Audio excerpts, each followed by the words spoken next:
Hello everyone, welcome to the very next lecture of Python programming course. I hope you all are doing well and you have completed all the practice problems from the previous lecture. In the previous lecture, we learned how to make decisions, we explored comparison operators, we used statements like if, elif and else to solve decision making problems. In this very next lecture, we are going to explore another aspects of Python, which is loops. So today we are going to solve another problem in Python. Let me ask you a simple question. What if I ask you to print hello 100 times?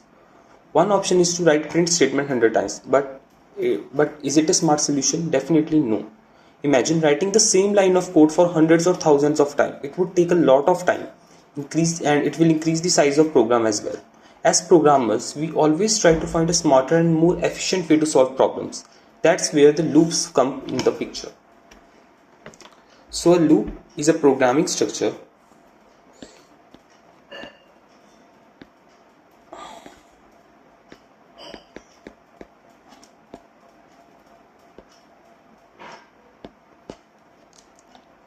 that allow us to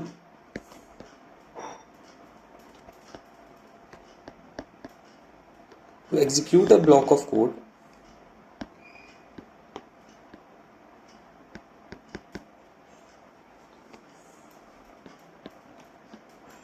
repeatedly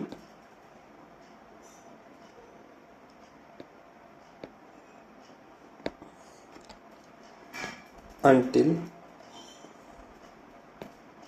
a specified condition is met.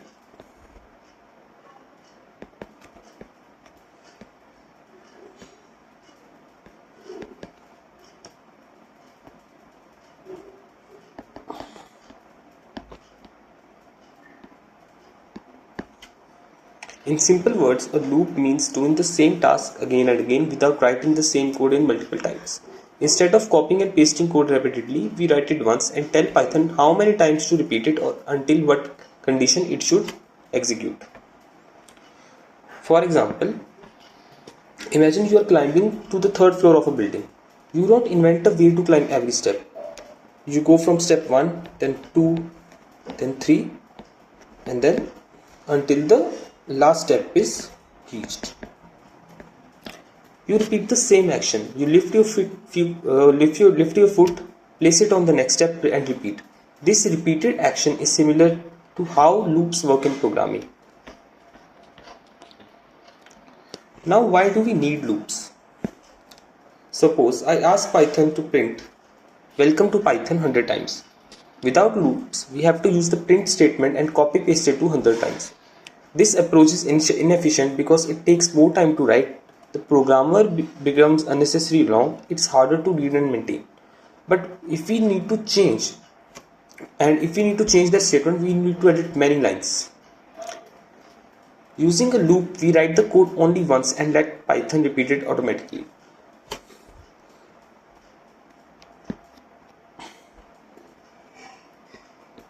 Advantages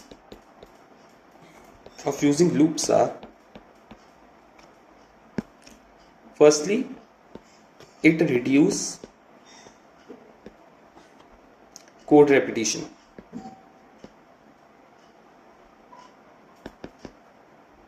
Then it also saves time. It's easier to maintain.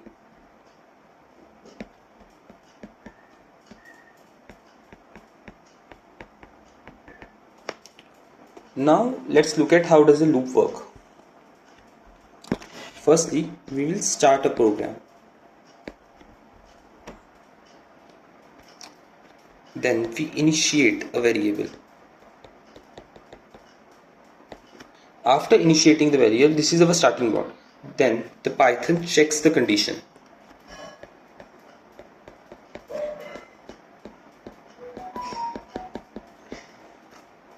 And again, after checking condition, we have two outcomes. Either the condition is true or it is false.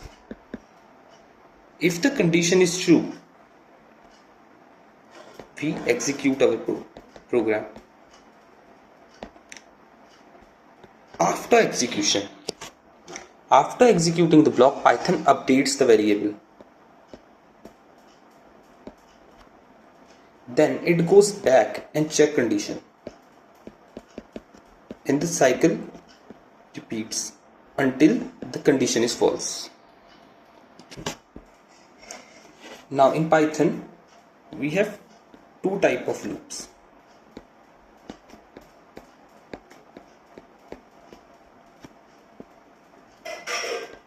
Firstly we have the while loop, and then we also have for loop.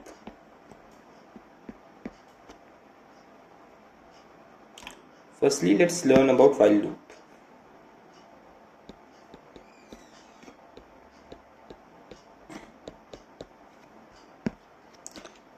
While loop is used when we don't know exactly how many times the loop should run. The loop continues as long as the condition remains true. Continues as long as the condition is true.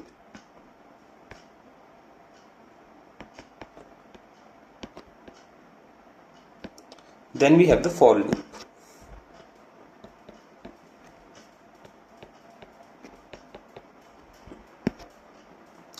For loop is used when we know how many times we want to repeat a task, or when we want to iterate over a sequence like numbers, strings or lists. We know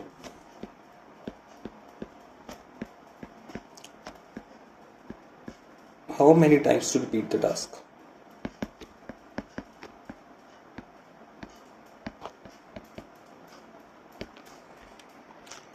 Then we have infinite loop. So what is an infinite loop? As per the name, infinite loop is a never-ending loop. Why? It never stops because the condition never becomes false. In never-ending loop,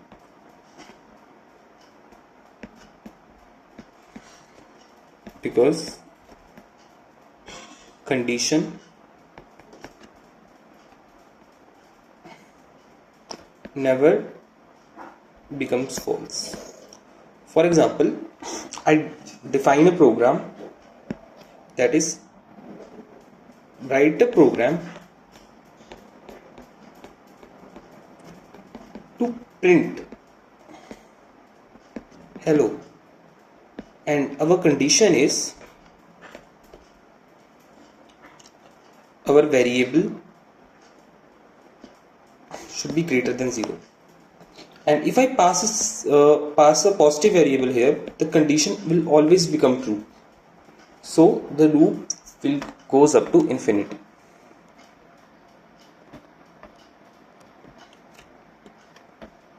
So this was all the theory about loop. In the very next section we will start with the while loop. In the previous part we learned what loops are and why they are important. We saw that loops help us repeat the same task multiple times without writing the same code again and again. Now it's time to learn our first loop in Python, the while loop. The while loop is one of the simplest and the most commonly used loops. It repeats a block of code as long as the given condition remains true. A while loop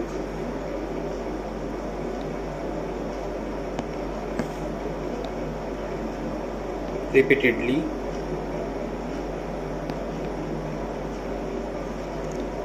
executes a block of code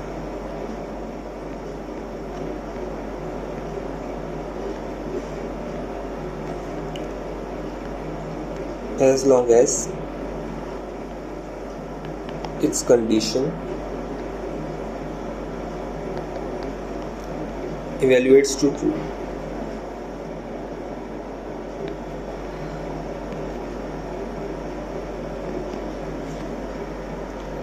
Think of while loop like someone keep doing these tasks while the condition is true.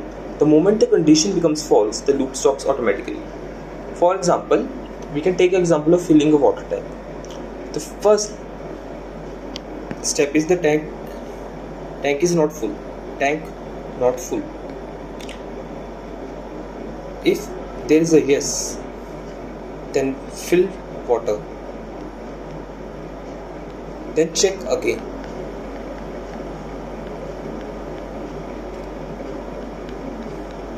tank full, and if the answer is yes, then we stop the loop.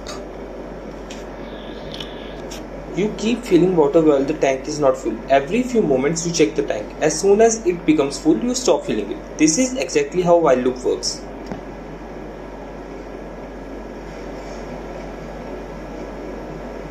Now we will look at the syntax of while loop.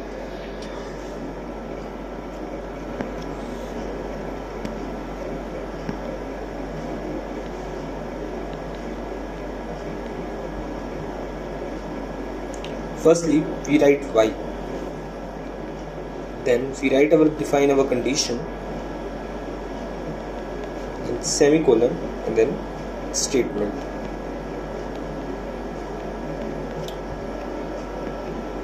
This keyword tells Python that we are starting a loop. Condition is checked before every iteration. It can be any expression that returns true or false. And statement. If the condition is true, Python executes the statements inside the loop. Every while loop has three important essential components. First one is initialization.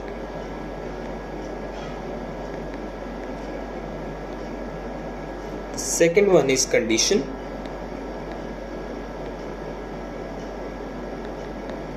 And the third one is update.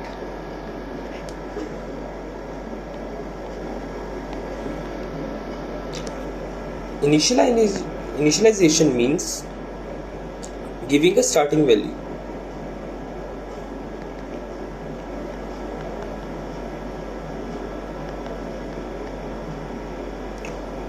For example, if I write count is equals to 1, this is a starting value. The condition tells Python whether loop should continue or stop.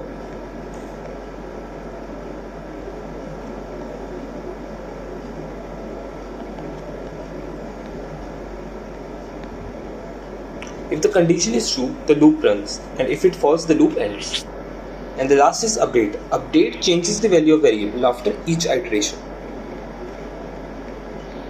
Change value of a variable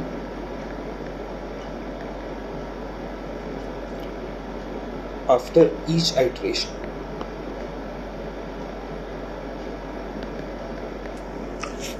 This is very important because it helps the condition eventually becomes false. Without an update, the loop may never stop.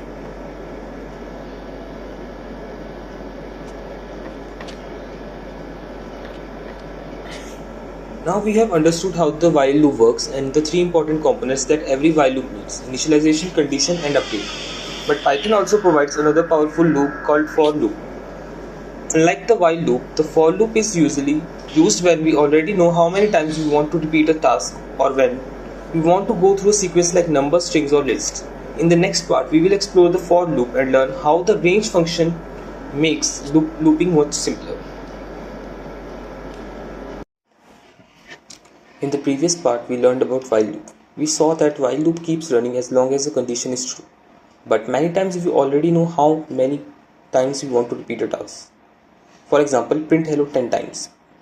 In such conditions, using a for loop is simpler and more convenient. Let's understand how it works. Now, what is a for loop? A for loop is used to repeat a block of code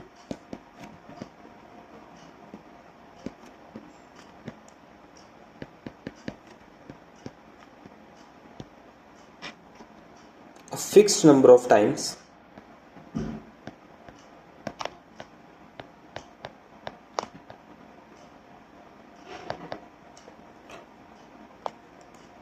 or go through each item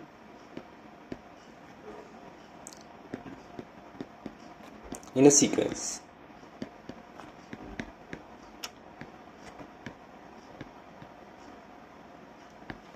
In simple words, whenever we already know how many times we want to repeat something, we generally use a for loop. Imagine a teacher taking attendance. The teacher starts from roll number 1 and continues until the roll number 40. Since the number of students is already known, this is a perfect example of a for loop. Now, we will see what is the difference between a for loop and a while loop.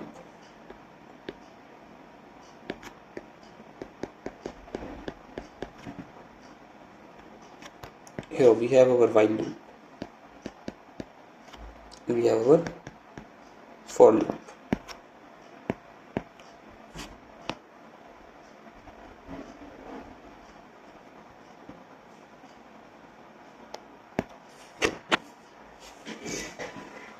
So the while loop is used when repetitions are not known.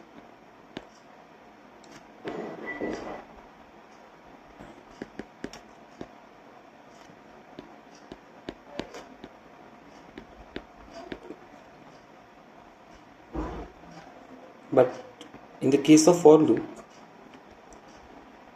we know how many repetitions are going to occur.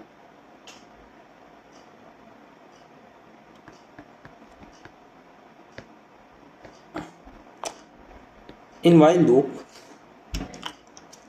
is controlled by a condition.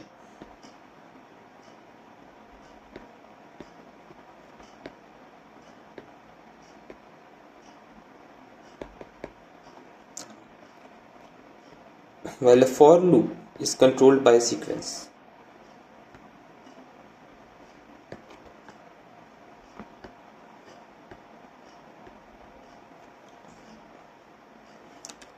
While loop needs initialization and update.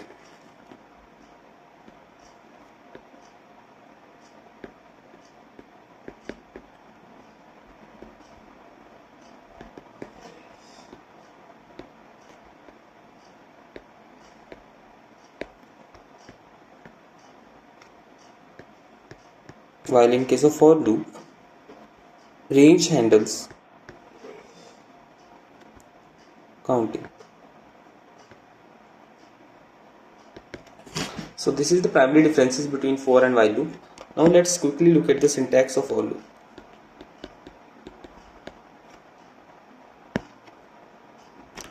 Firstly, we write for, then we write our variable, then in, then range function, then our semicolons, and then we write the statement.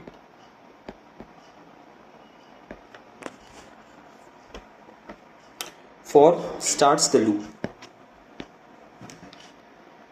Variable stores the current value during each repetition. And now then we have range function. This form starts from 0 and stops before the given number. If we look at the range function, it has three forms. First, we have range first form.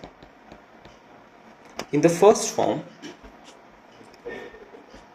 say I write range, then I write 5. This means the counting starts from 0, 1, 2, 3 and 4. 5 is not included because we always exclude the stopping value. Then we have the second form of range function. In the second form, we define the start and stop. It's like a range, start, then stop. For example, I write range 1, 6. This means starts from 1, 2, 3, 4 and 5. Always remember, the start is included and stop is excluded. After that we have our third form of range. In the third form we have a third element here with start, stop, we also have step.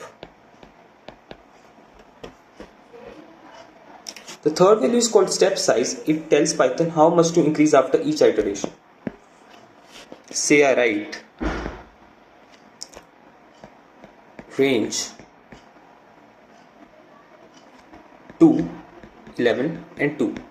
So it says starts from 2, stop at 11 and create a step size of 2. So 2 plus 2 is 4, again plus 2 is 6, then plus 2 8, then plus 2 10.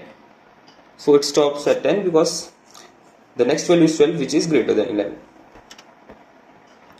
We can also do reverse counting. For example, I write range 10, 0 and minus 1. So it starts from 10, then have a step of minus 1, which is 10 minus 1, 9, 8, 7, 6, 5, 4, 3, 2 and lastly 1.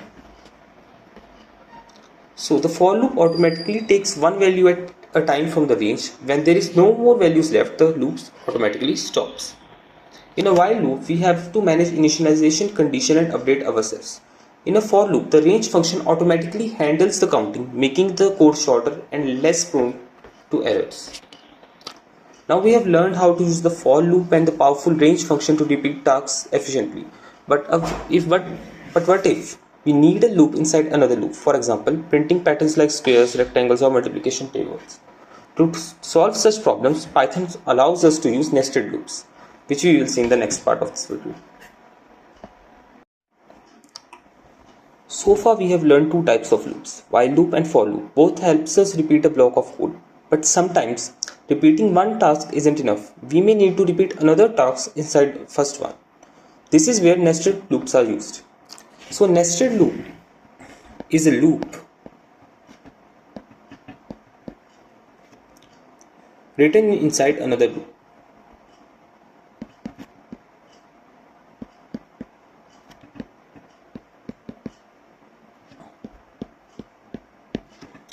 The outer loops run first, and for every iteration of the outer loop, the inner loop runs completely. After inner loop finishes, the second iteration of outer loops continues.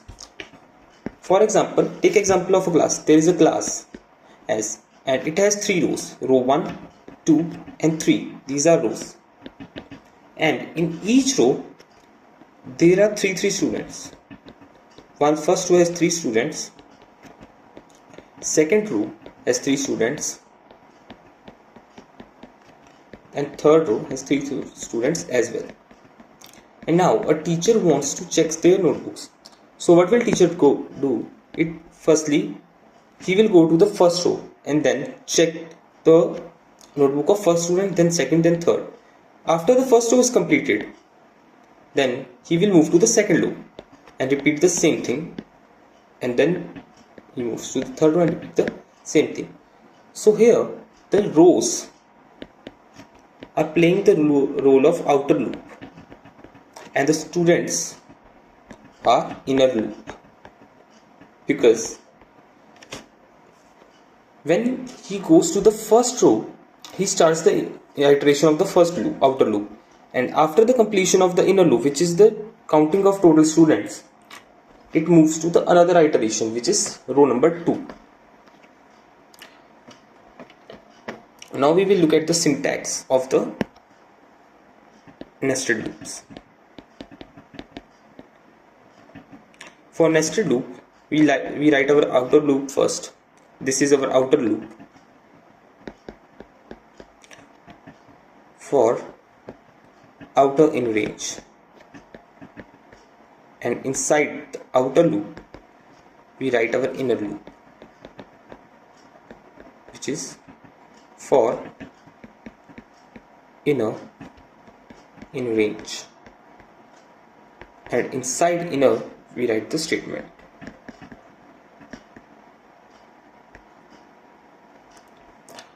Outer loop controls how many times the entire process repeats. Controls how many times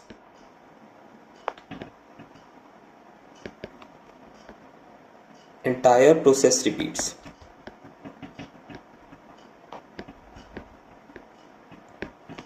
While the inner loop controls the inner loop runs completely for each iteration of outer loop.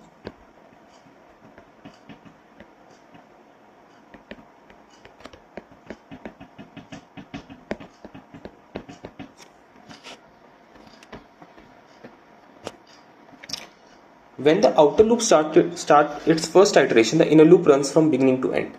Only after the inner loop finishes does the outer loop move to its second iteration. So the execution flow looks something like this. Firstly, we start the program. After the starting, the outer loop starts as soon as the program is started. After outer loop, the inner loop starts.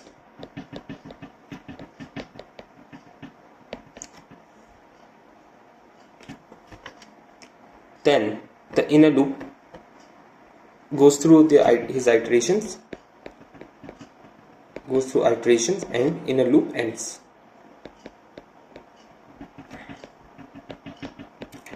And as soon as the inner loop ends, the outer loop starts its second iteration. Outer loop continues. Then inner loop starts again, and the loop undergoes until the condition of outer loop becomes false, and then the program finally ends. The inner loop finishes completely every single time before the outer loop moves forward. Now the question is, where are nested loops used? Mainly they are used in pattern printing, multiplication tables and matrix operations. Now we are done with the outer loops. However, there are situations where we don't know how a loop runs normally. Sometimes we want to stop a loop immediately, skip a particular part, or leave a placeholder for future code. Python provides 3 special statements for these situations, that is break, continue and pass. In the final theory part of this lecture, we will understand each of these statements, see how they differ, learn where they are used in real world programming. So far we have learned how loops repeat a block of code again and again. But what if we want to change the normal behavior of loop? For example, stop the loop immediately, skip only one iteration, leave a block empty for now. Python provides 3 special statements for these situations: break, continue and pass. These are called loop control statements. Firstly, we will start with the break statement. So a break statement immediately terminates the loop.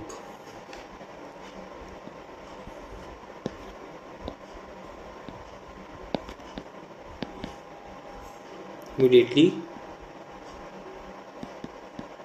terminates the loop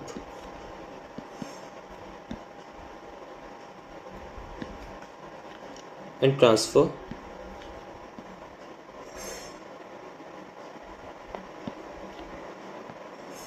control to the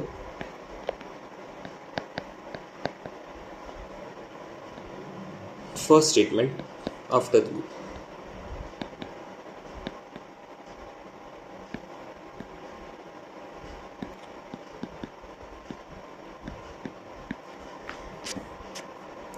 Imagine you are working in an office. Suddenly the fire alarm rings. Do you finish all your work first? No. You immediately leave the building. This is exactly what break statement does. It exits the loop immediately. As soon as Python encounters a break, the loop ends immediately, even if more iterations were remaining. Break is used for searching for an item, password verification, ATM pin check, etc. Next we have continue statement.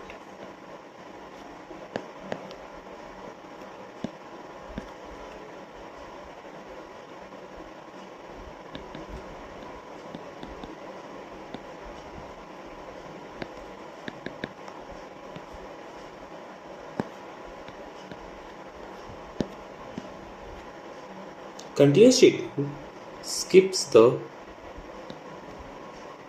current iteration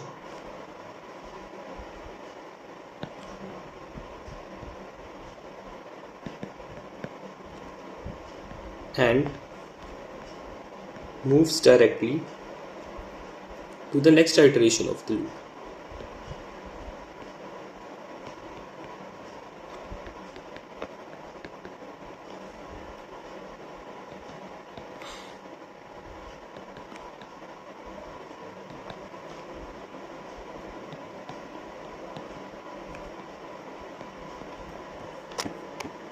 Imagine you're writing an exam. You don't know the answer to the question 3. Instead of stopping the exam, you skip it and move to question 4. Later, you can come back to it. This is how continue works. It skips only the current iteration. The flowchart of continue statement looks like, firstly, in the loop, we have a condition. Then, unlike break, the loop does not end. It simply skips one iteration. And then it moves to the next iteration.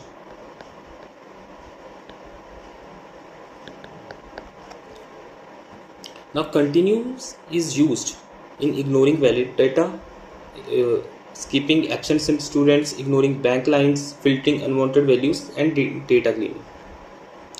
After break and continue, we have pass statement.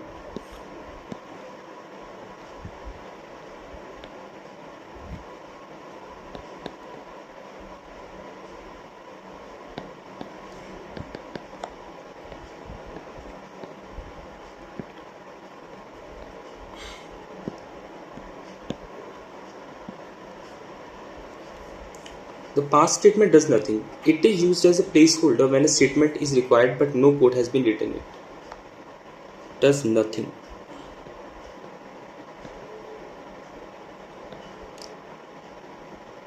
Used as a placeholder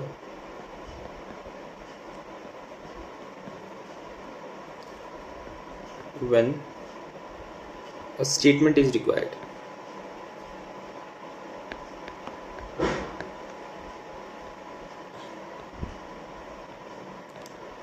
But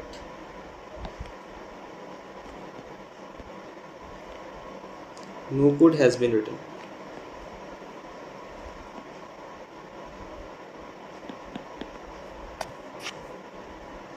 Imagine you are reserving seat for someone who hasn't arrived yet. The seat is empty now, but it has a purpose in the future. Similarly, pass allow us to leave a block empty without causing an error. Python does not allow an empty block after statements like if, for, and while. When defining a function or a class, if you haven't written the code yet, you can temporarily use pass.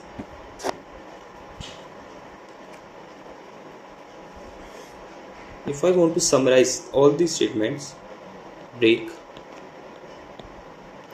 stops loop immediately.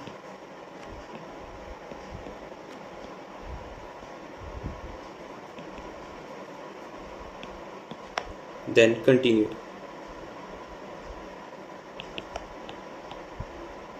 Skips the current iteration and continues.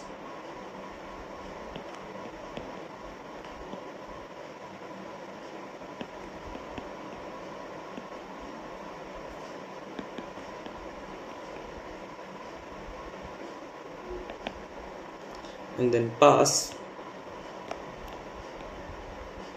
does nothing.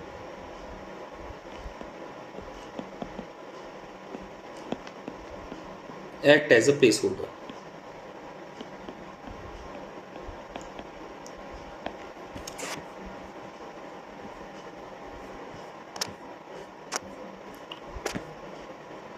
So we have completed all the theory for loops in Python. We have now understood what loops are, the while loop, the for loop, and the range function, nested loops, break, continue, and pass. But programming is by only writing code, not just by understanding concepts. So now let's switch to Jupyter Notebook, where we will implement every concept with practical programs. Welcome back. We have completed the theory of while loop. Now it's time to see it in action. Remember, every while loop has three important parts: initialization, condition, and update. As we write each program, try to identify these parts yourself. For the first program of the day, what we are going to do, we are going to print numbers from 1 to 10. Print numbers from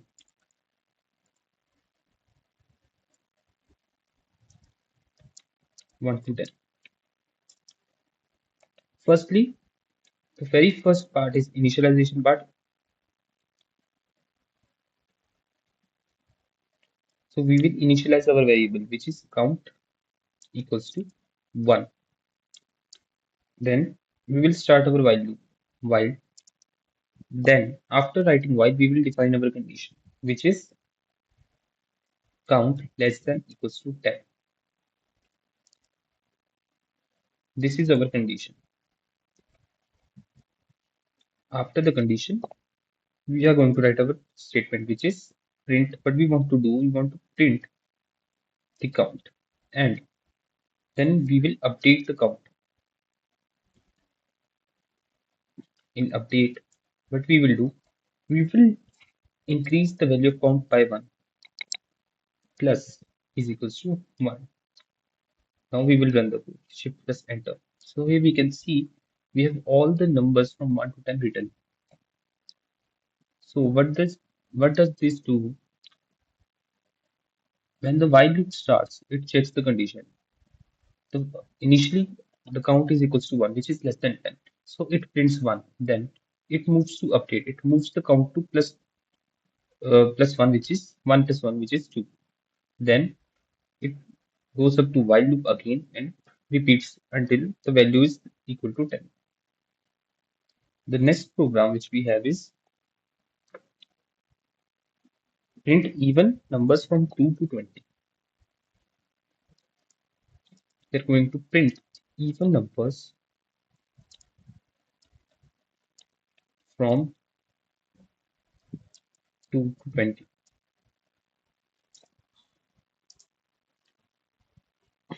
Similarly, we will define our initialization condition. Here, the count will be equals to 2 because the counting is starting from 2. Now, while our condition is count less than equals to 20, then we will print count, and in update statement, we will increase the value of count by 2. Okay, so this is our final program. Shift plus enter. So here you can see we have numbers from 2 to 20 which are even. In the similar way, we can also print odd numbers from 1 to 19. Copy paste. Okay. For odd numbers, we will write the same program. The only change which we want to do is we will change the initialize condition from 2 to 1 and we will shift plus enter. Here you can see we have numbers from 1 to 19 which are odd. The next traditional problem of while loop is which we have is reverse counting. What we are going to do, we are going to print number from 10 to 1. For that, first we will initialize our count variable which is 10. Then we will start the while count. Here the count is greater than or equal to 1. Till the count is greater than or equal to 1, we are going to print count, and in the update condition what we are going to do, we are going to decrease the value by 1 minus equals to 1. Shift plus enter. So here we have the reverse counting from 10 to 1.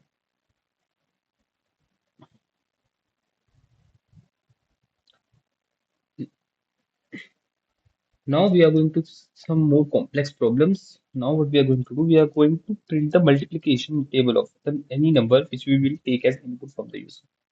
So what we are going to do, the problem is called multiplication table.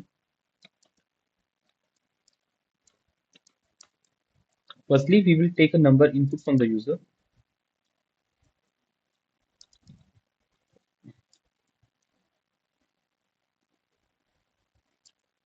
Enter the number. Then we will define our starting condition, which is count equals to 1. This is our initialization condition. Then we will start with the while loop. Our condition is while count is less than equal to 10. We are going to print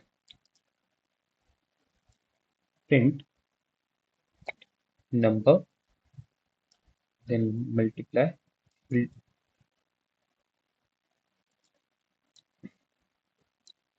then count, which is equals to number multiply by count. So number by multiply by count is the value which comes after multiplication.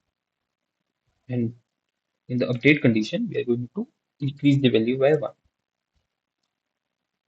Now we are going to print. Okay, so let's say 5. So now here we have the multiplication table of 5 from 1 to 10. We can also take example of any other number, say 22. This is, now we have the multiplication table of 22. Moving to the next problem, which is sum of first 10 natural numbers. So here we have to print the sum of first 10 natural numbers.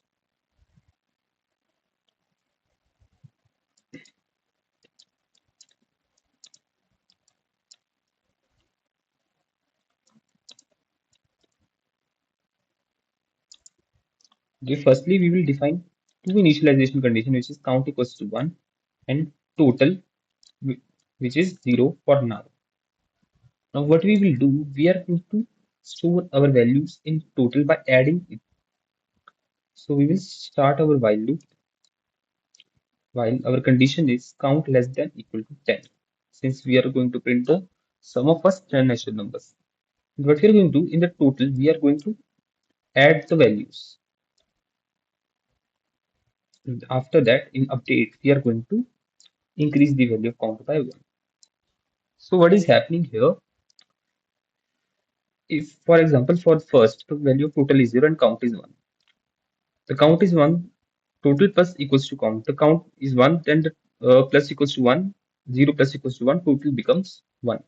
And the value of count updates to 2. Then again, loop continues and each value of count adds to the total. And at last, we are going to print these values.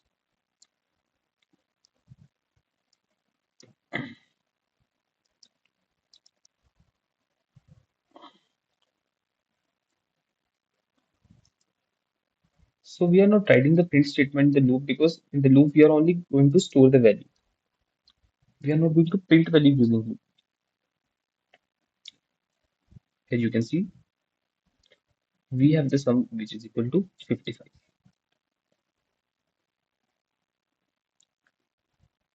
So next problem is factorial of a number. If you guys not know about factorial, you must have heard about factorial in the your 12th or 11th standard.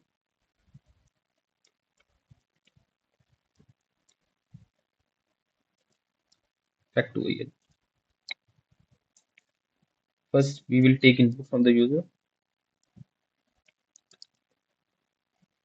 int,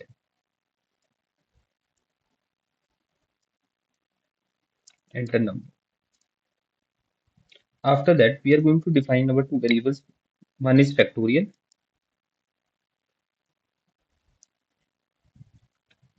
which is equals to 1, and count, which is equals to 1. Now, this factorial problem is similar to this sum problem. What we are going to do, we just have to make few changes here. In the while condition, we are going to put count should be less than or equal to number which you are taking as an input, and we are going to multiply these values in the factorial value.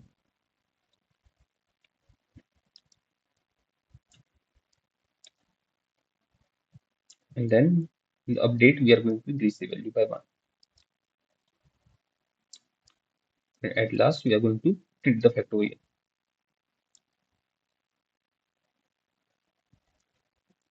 Say, I want to check the factorial of 5. So there is a problem in the code. Let me check what it is. So it says factorial is not defined.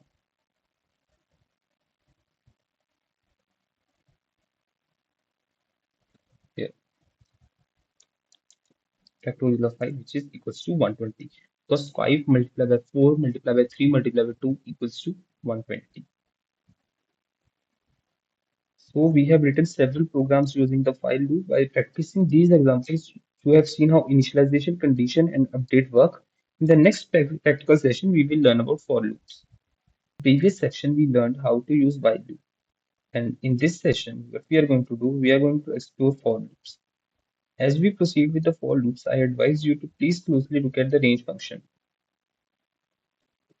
So first, what we are going to do, we are going to solve the same problems which we solved in the while loop section, but now we will solve these problems using for loop. So the very first program which we have is print numbers from 1 to 10. In the for loop, we don't need any initialization condition. So we will start from writing for. We will define our variable which is I in range. Now we want to print numbers from 1 to 10. So the counting starts from 1 and the stopping condition will be 11 because the stopping condition is always excluded. After that, we will write our statement which is print I, shift and shift plus enter. So here you can see we have counting from 1 to 10. The next program is print even numbers from 2 to 20. Print even numbers from 2 to 20. Similarly, we will define the variable for I in range. Now the counting will start from 2 and the stopping condition is 21 because we want to print 20. And in the third section, we will write the step, which is we want to print even numbers, means the numbers should increase by 2. So in the step, we will write 2. Then we will print I. So now we have numbers from 2 to 20. If we want to print odd numbers from 1 to 19, we will write the exact same code and we will just change the starting condition, which is 2. We will change it to 1. In the stopping condition, we will change it to 20. So here you can see we have odd numbers from 1 to 19. The next program which we have is reverse counting.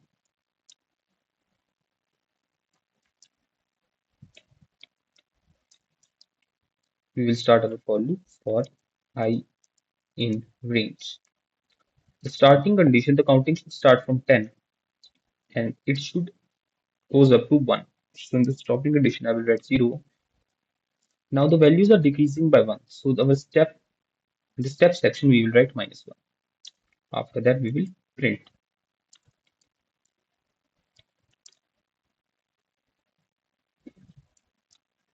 So here we have numbers from 10 to 1.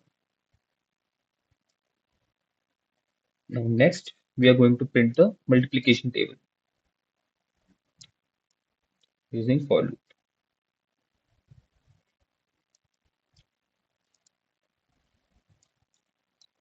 Firstly, we will take input from the user number equals to int input, enter the number.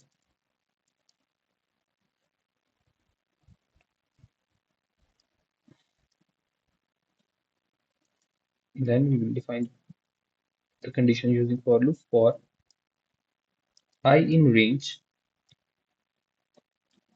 1 to 11 because we are going to print the multiplication table up to 10. Print.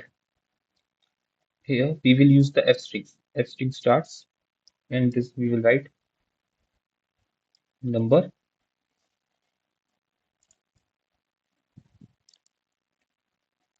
plus variable which is I is equals to number multiplied by I. Now we'll print them. Say I want to get the multiplication table of 5. Enter. Here we have the multiplication table of 5 with us using for loops. Moving to the next problem, which is sum of first 10 natural numbers.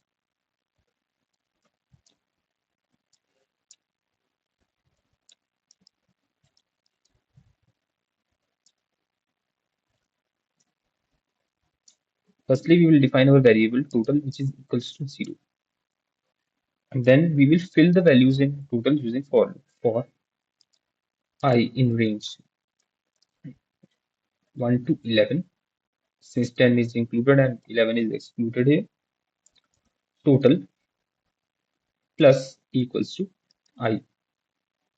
This will store the values of I in total by following addition. And after storing, we will print these values. Print total. See, we have 55 here, which is similar to the problem which we have solved using while loop here.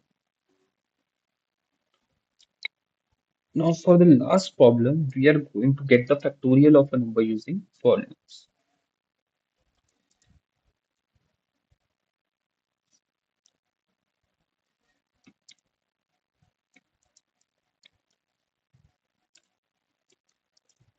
For that, again, we will take input from the user first. Number equals to int input, enter the number. After that, we will define the variable factorial, which is initially equals to 1. Then we will start the for loop. For I in range 1, comma, number plus 1. Here I wrote number plus 1 because we want to include the number which we are going to take input. And number plus 1 means exclude the value which is after the number. For example, if my number is 10, the range is 1 to 11. Then what we are going to do, we are going to multiply each number in factorial. Multiply equals to I. And then we are going to print it. Print factorial. Say I want to check the factorial of 5, 120, which is absolutely correct. So we have learned how the use of for loop with the different forms of range. We have also seen the for loop can iterate through strings, making it even more powerful. In the practical session, we will combine loops by learning nested loops and use them to create different patterns and as rectangles, triangles, and number patterns. Like in the previous section, we learned how to use for loop. Now we will combine two loops together to solve more interesting problems. Remember from the theory, the outer loop controls the rows and the inner loop controls the columns or number of items printed in each row. As we solve these programs, try to identify which loop is outer loop and which is the inner loop. The very first program which we are going to do is print rectangle pattern. So as we know, rectangle has two dimensions, length and width. We will define the length of the rectangle by rows, columns, and number of columns will be equals to the length of the rectangle and number of rows equals to the width of the rectangle. Firstly, say I want to create a rectangle which has 4 rows and 5 columns. Firstly, we will print our first row. Firstly, we are going to start with our outer loop. The outer loop will print first row. Then after the print first row, it will print the second row, then third, then fourth. For I in range rows. For each row, what I'm going to do is for each row, I'm going to create another inner loop, another loop which will be our inner loop, which will print the columns, which are 5. In the inner outer loop, I'm going to define an inner loop. For j in range columns,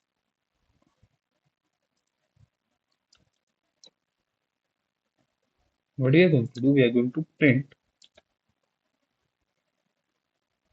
and we are going to print our star.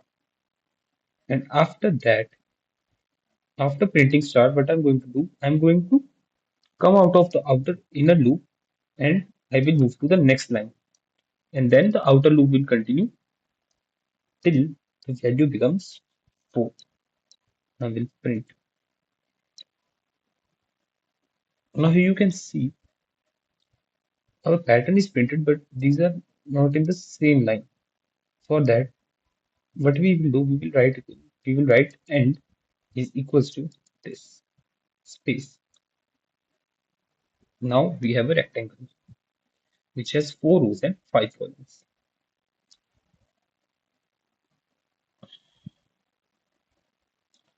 This end keeps the output on the same line with a space after each star. The next pattern which we are going to print is the square pattern. The code of the square pattern is exactly similar to the rectangle since every square is a rectangle. Print square pattern.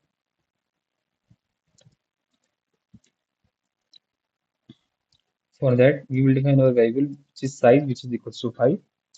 We will start the outer loop which is for I in range size for j which is our input in range again size. We are going to print the same thing.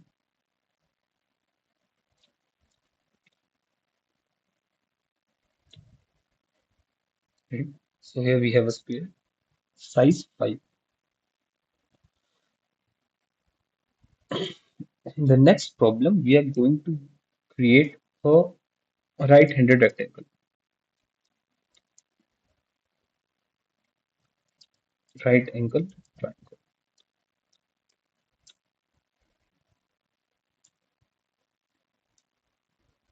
Firstly, we will define the rows which is equals to 5. And we will start with our outer loop which is for I in range. Here the range is from 1 to rows plus 1. And for j in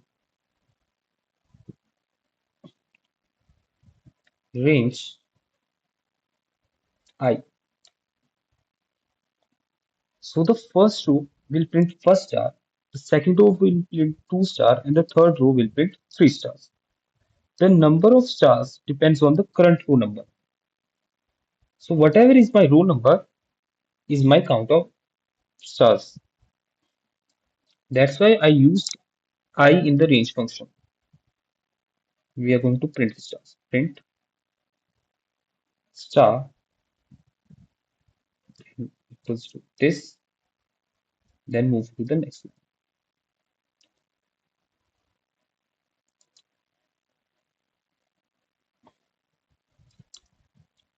So we have a right-handed triangle pattern. The next problem we are going to do is multiplication tables from 1 to 5. We are going to print all the multiplication tables from 1 to 5 and the range will be from 1 to 10.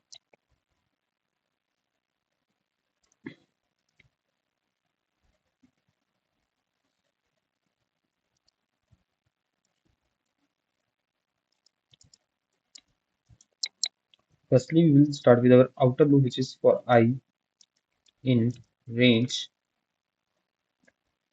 1 to 6 since we want print multiplication tables from 1 to 5. Print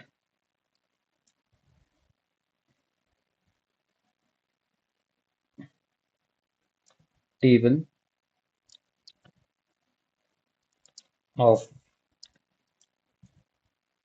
whatever is our first variable which is I. Then we will commence with our inner loop for j in range. The range will be from 1 to 10, 1 to 11. Then we will print our multiplication table which is print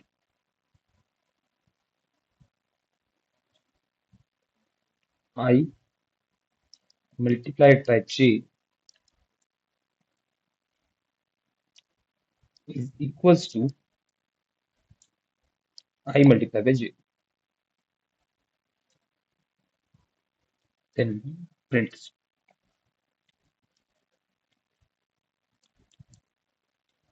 So here we have our multiplication table. So this is the multiplication table of 1, then 2, then 3, then 4, and then 5. Now we learned how nested loops can be used to create patterns in multiplication tables. Pattern printing is a great way to strengthen your programming logic because it teaches you how loops work together. In the next and final practical section of the lecture, we will learn how to use control loops using break, continue, and pass. Welcome to the final practical section of today's lecture. So far, we have learned how to create loops using while and for, and how to use nested loops. But sometimes we don't want a loop to run normally. We may want it to stop, skip, or leave a block of code empty for future implementations.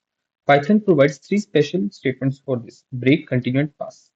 Firstly, we are going to start with the break statement.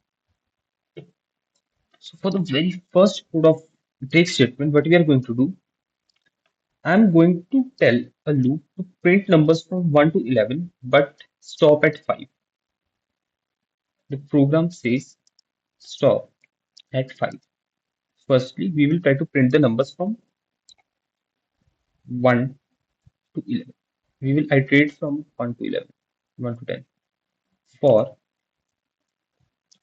I in range 1 to say 11. In the for loop, we are going to define our condition, which is if I is equals to 5, then break. Then stop the loop, which means break. Then print. We're going to print I. So if you see, the loop goes from 1 to 4 only because it starts from 1, and when the I equals to 5, the break statement comes into play and stops the loop. This is the work of break statement. The loop starts normally. When I becomes 5, break immediately ends the loop. Number after 5s are never printed. The next problem which we have is search for a number.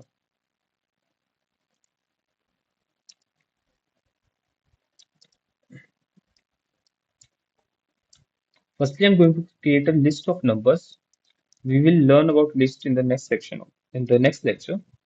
So don't worry about that.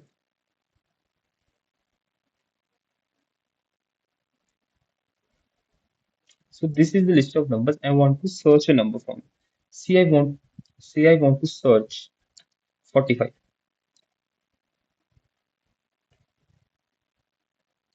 So I will say for num in numbers.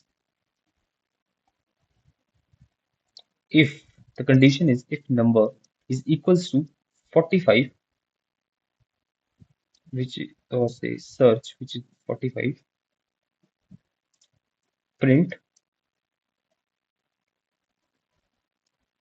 number found. Then break. So once the required number is found, there is no need to continue searching. So it prints number found. Or what we can also do, we can also print the numbers. If I use a print statement here, say print I, print num. Say as soon as we reached 45, it stopped the loop. Next problem which we are going to do is password verification.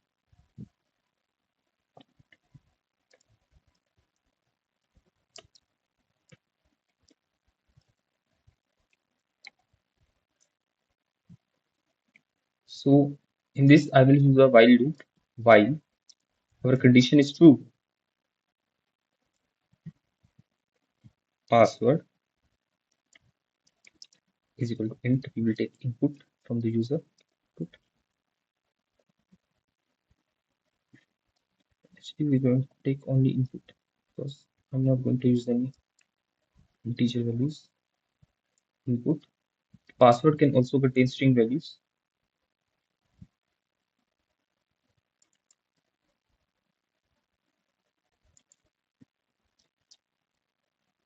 enter password.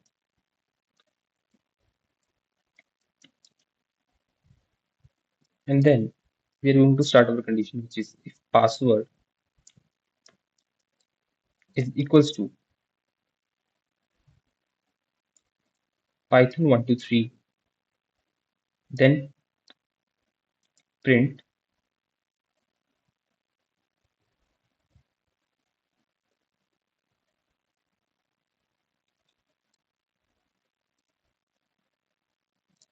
access granted.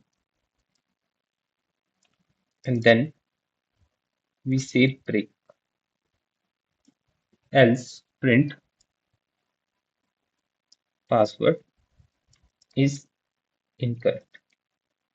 So what the loop will do, until we are entering a password here, it will check if the password is equals to Python 123, and if it is equal to 123, it will print access granted, and then we will stop the loop. But if this condition is not true, it will print password is incorrect. So for example, if I write any other number here, say I write 45678, it will print password is incorrect. And it's telling me, and the loop is not breaking because it's telling me to write it. The loop wants me to print the correct password, which is Python 123. Then it says access granted. The next part which we have is continue. Continue is exactly opposite of break statements.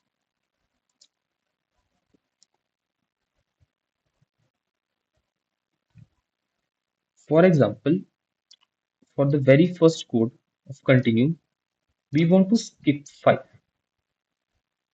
which means what I'm going to do, I'm going to print numbers from 1 to 10, but I don't want to print 5. So we will write the loop for I in range 1 to 10. The condition is if I is equals to 5, then skips it, which means continue. Continue, then at the end print I. Shift plus enter. You can see we have numbers from 1 to 10, but not 5. Only the current iteration 5 is skipped. The loop continues with the next problem which we are going to do is print odd numbers.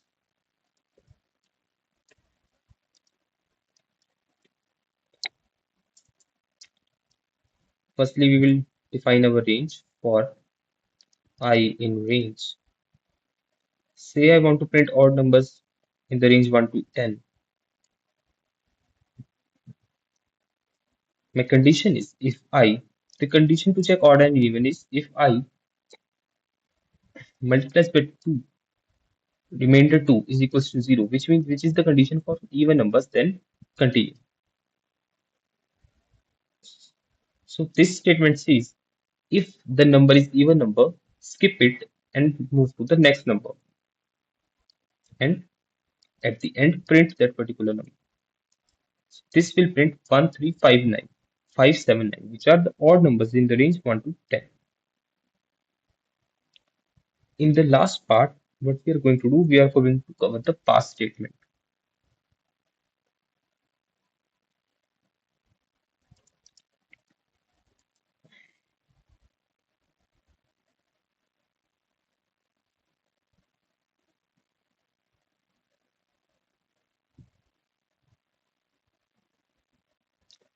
So paths usually don't perform any function. It actually skip or Python allows the empty block because of pass. Pass itself does nothing. For example, if I say age is equals to 20, and if I say if age is greater than equals to 18, then pass, which means if age is greater than 18, do nothing and print program continues. So this will print only program continues. As, as Python says, do nothing with this particular block of code because we have used pass here. So we are done with the lecture 4. Today we learned while loop, for loop, range function, nested loops, pattern printing, break, continue, and pass. Loops are one of the most important concepts in programming. I encourage you to practice every program from today's lecture and try to modify them to strengthen your understanding.